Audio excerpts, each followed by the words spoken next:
नमस्कार. यूट्यूबला जर पाहत असाल तर सबस्क्राईब करा आणि जर तुम्ही इंस्टाग्रामवर पाहत असाल तर फॉलो करा. फार महत्वाचे अपडेट तुमच्यापर्यंत मी घेऊन येतोय.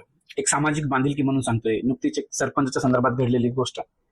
या अगोदर एका नर्तकीने तुंतून घ्यायला लावलं होतं मास्तरला. पिंजरा पिक्चर आठवत असेल तुम्हाला. तसंच आजचं टायटलच तसं आहे, तमाशा, हव्यास आणि संस्कार.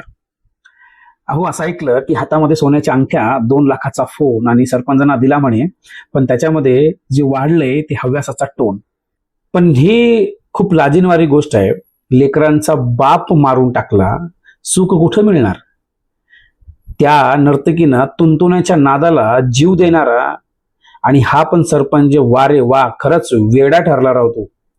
जगातल्या परत सगळ्या गोष्टी भेटतात, कपडं, भांड, दागदागिने, सगळं काही येते, पण नरदेह परत मिळणार नाही, हा जीव परत मिळणार नाही.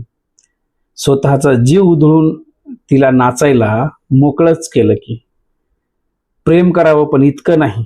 हे हव्यासाचं.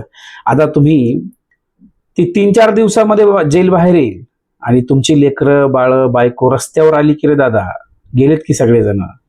जुनी म्हण आहे एक, कीर्तनानं कोणी सुधरत नाही, तमाशानं कोणी बिघडत नाही, पण आज कलियुगामध्ये ते सत्य झालं. पण ही म्हण खरं ठरली. कशी? आजचं जग सांगतंय की कीर्तनानं मन सुधरते आणि तमाशाने मन बिघडते.